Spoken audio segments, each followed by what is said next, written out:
Computer, update me on crimes in the area. Working on it now. My calculations say you need a break. Yeah, I'll take a break when New York is safe. So never. Yep, any updates? I have one that shows a relationship in pursuit. What are you talking about? If this qualifies as emergency, I have a location on MJ going on a date. Peter? Send location.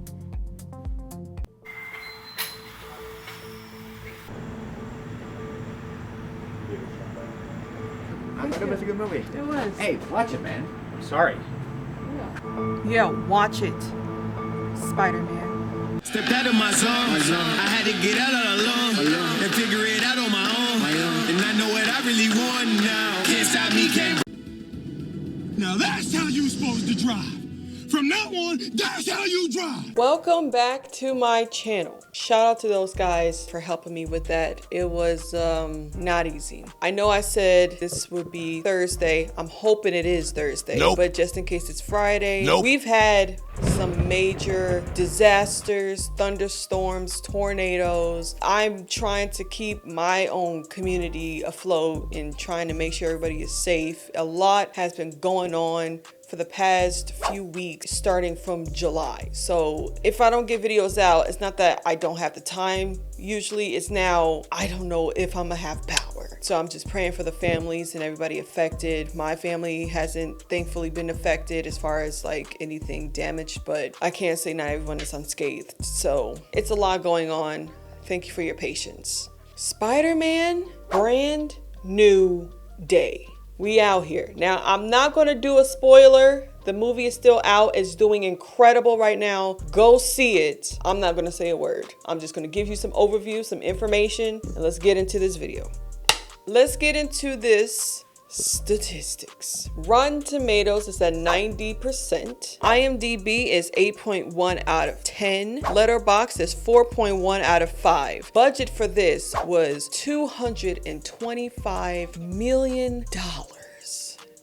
Box opening. It started off opening with $360 million domestic and over 927 million global. This thing already at $1 billion, starting off with opening weekend.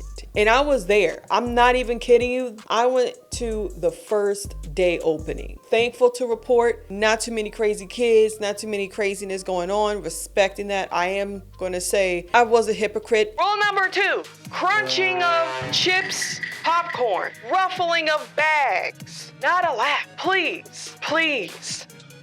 Have your items pre-opened. Have your chips soft chewed. Hearing the crunch takes the audience out of the entertainment. Please be mindful of said snacks and beverages. I did eat chips. A couple next to me looked at me. I'm sorry. The ultimate nachos, they made me feel some type of ways. The first time having them, I was transported. I literally had second to last seat on the first day. It wasn't even the last showing. It was like the fourth to the last. And then my mom, she went the next day. Same exact situation. She had the last or second to last seat, second day. This theater was packed. Moving on. Production companies is Columbia Pictures, of course. Marvel and Pascal Pictures. Distribution company is Sony Pictures. We have a director who has done a few other Marvel adjoined movies as well as some others. If you don't know him, his name is Dustin Daniel Creighton, and the cinematographer is Brett Pollock. The camera that they used is an Arri Alexa 265 with Panavision pan speed, Primo 70 zoom lens, and super speed MK2 lenses. Now these are some specialized tools because if you see the movie, when you see the movie, you'll see how the movie immerses you into Spider-Man's movements, how he's flying, slow-mo. We all know the famous tingle that he has, the Spidey tingle, and doing Spidey things, which was incredible. I wish I would have seen this at IMAX. I may actually, I'm not even gonna play with you. The actors in this were phenomenal. We got Tom Holland, of course, playing the Spider-Man himself. Zendaya, Sadie Sink, Jacob Batalon, who is married. Congratulations. John Bernthal, Crondon, Michael Mando, Mark Ruffalo as Hulk, incredible. Liza Zayas, Tramel Tillman, my man, and a lot of other incredible cast members a part of this film. And just some fun little tidbits if you didn't know about the movie. Tom Holland had his Can I say words? Tom Holland had his own non-alcoholic beer brand barrel tributed into this film as a cameo. So that was really cool how he's able to promote his own company. And I didn't really look too deep into this. I'm not gonna lie to you, I never read any of the comic books. The deception! The betrayal, man, you deceived me! For the Marvel Universe, I'm only going based off the Marvel movies itself. Negro, please! But apparently this is a huge thing with Zendaya's love interest within the film. His name is Paul, who was an actual controversial character in the comics. Why? Because apparently there has been a time jump in one of the comic universes where Spider-Man goes into a universe where MJ is married to Paul and have 2 kids by him. So he's not necessarily a bad person or evil character. He's just not the man for her. And the world is so upset because MJ in this film is basically touching on that precipice of would MJ have 2 kids by this man? That will just kind of go crazy. Are a very particular set of skills. Skills I've acquired over a very long career. Skills that make me a nightmare for people like you. There was a news story about how Tom Holland got a concussion during set in this movie where he got into an accident by one of the stunts that he performed. Although he did recover and everything apparently seemed fine afterwards, he did get hurt during one of the stunts within this film. So glad he's in good health. The overview. Now, for those who don't know me and are watching this for the first time, I actually created a Spider-Man tour of all of the Spider-Mans from Tobey Maguire all the way to Spider-Verse, just to give an introduction of the entire franchise as well as leading up to Brand New Day film on my channel. Please watch it if you want, but just to give you a little quick synopsis of what's going on in this film so you don't get confused. The previous Spider-Man movie was called Spider-Man No Way Home. Mysterio, played by Jake Gyllenhaal, was the villain. He played as a hero, pretending to be it so he can get Tony Stark's technology. Honestly, it's impossible. Tony Stark was able to build this in a cave! With a box of scraps! Well, I'm sorry. I'm not Tony Stark. And in doing so, him and Spider-Man linked up, fought crime, just to find out Mysterio was behind all the crime in the get-go to earn his trust. And when Spider-Man realized what was happening, he defeated Mysterio, and Mysterio, before his last dying breath or his last hit to Spider-Man, exposed his identity to the entire world. Spider-Man's name is Peter Parker. What the He then worked with Doctor Strange to erase everyone's memory so no one knows who he is. So this is the after effect of how everyone who forgot about Spider-Man and how he's coping with this. So this was a very emotionally tied film. But before I get into my thoughts, I have to give you some Marvel news.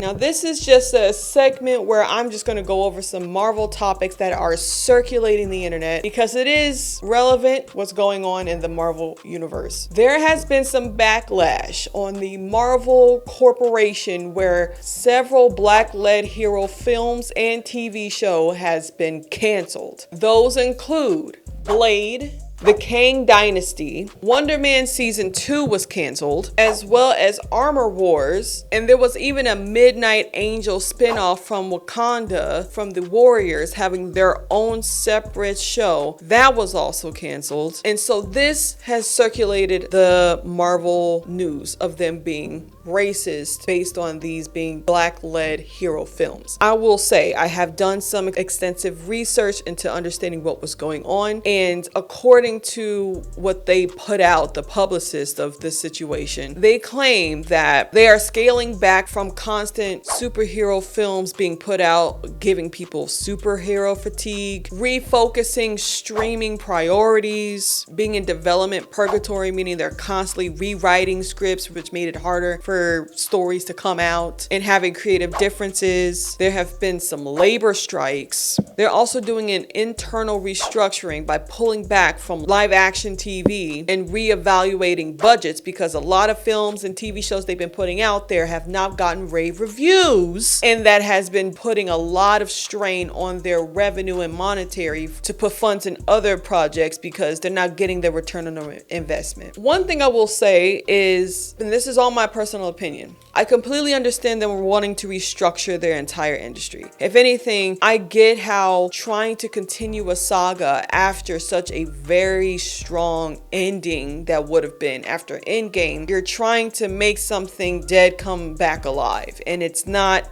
great. You're just kind of flopping it around. This is not a shock to see a lot of their films and their TV shows flop. I think with the streaming platforms, they started to go heavy on there to keep up with subscriptions and demand deeper into the lore. But the thing about this, some complete success. Loki, WandaVision, Daredevil, fantastic TV shows. Others, She-Hulk, I don't even remember Arrow. I don't think I've ever watched it, and I love Hawkeye. Ironheart, I heard didn't do too well. And even Wonder Man, that has been doing good as far as it being Emmy nominated, but not many people have been watching it, so it's not like popular. I think the hardcore, loyal Marvel fans are not interested within streaming platform TV shows of Marvel.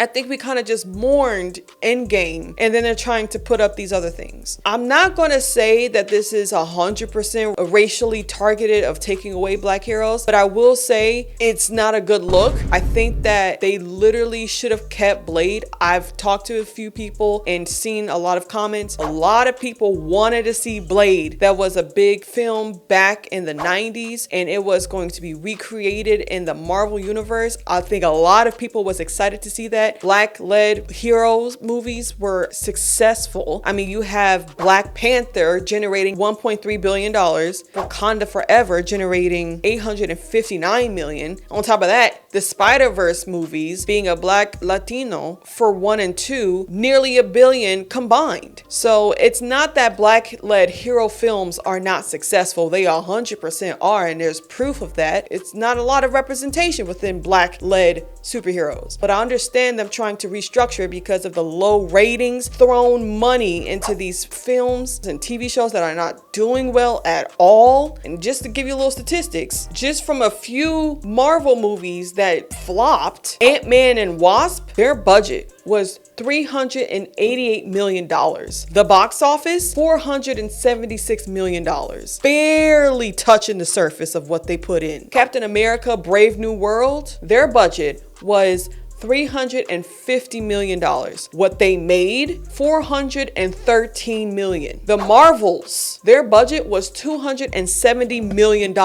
What they made, $206 million. And then Madam Web, we all remember Madam Web. I personally don't even need to see bad movies to know it was bad, because I could tell from the trailer, I'm not gonna lie to you. The budget was $80 million. How much money they made?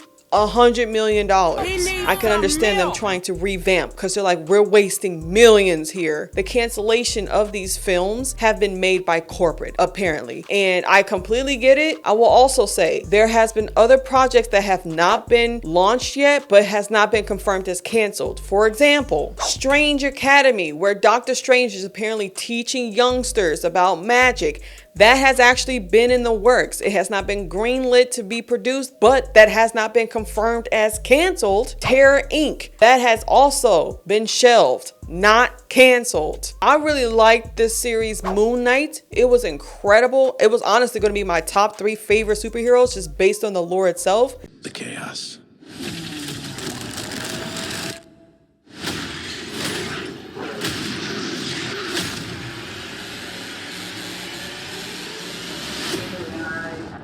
but there was never even mention of season 2. That has not been confirmed, but I don't think it's gonna ever happen. I don't know what happened, but I will thankfully say that Spider-Verse 3 has definitely been confirmed, and I have a date of June 18th, 2027 of it being launched. So hopefully they keep to that date. Overall, I personally think the way they should have done this is still make Blade. Finally, what they also should have done if they're trying to restructure, just if you're needing advice from a friend, y'all need to just keep to movies. I don't know where these TV shows are going in, but when we grew up with movies leading up to Endgame, it was slow. It was paced out. There was no demand outside of just waiting to see what was going to happen next. Spider-Man.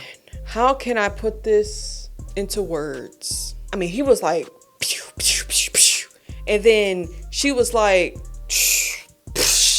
and then like the Hulk. Incredible. The story, simple, not complicated, fantastic, and super deep. Wow.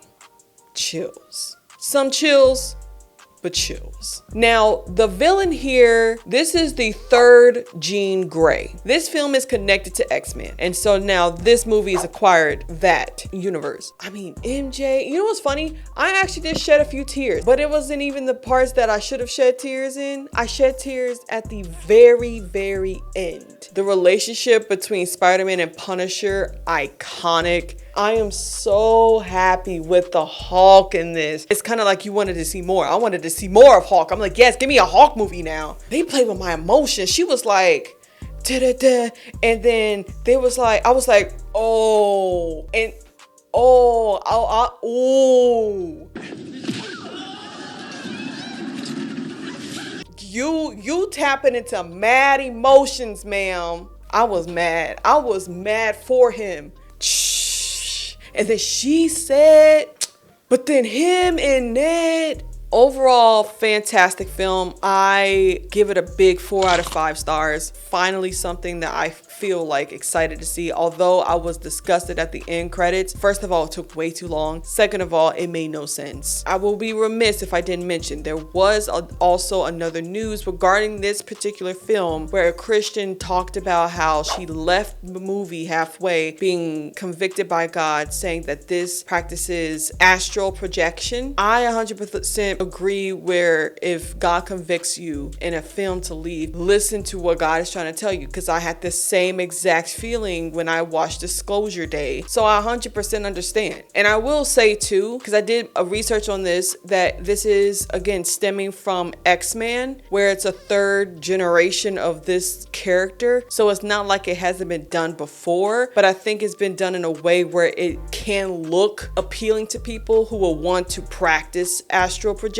And I do think too that since Stan Lee passed, it has been a lot of pushing ideas within these Marvel films. I even noticed it within Deadpool and Wolverine movie, where they had like a coexist sort of thing within their film. If you're not sticking with the books, what Stan Lee wanted to show the world, he was agnostic, but he did say that one of the central cores he believes in, people should help each other out because that is the right thing to do. Keep evil out of this, because that's not even what Stan Lee was about, and you're taking his legacy and tarnishing it. So overall, the movie was good, but I'm not gonna lie to you, I'm more looking forward to Spider-Verse. That is my movie review. Thank you again for your patience. Appreciate you for watching. I fully hope you guys enjoy these videos. Please like, share, subscribe. Please share your thoughts of what you thought of the movie. I did see the Doomsday trailer, and I have my own thoughts that I will put in a separate video. Let your light shine bright for all to see. I will see you in the next video.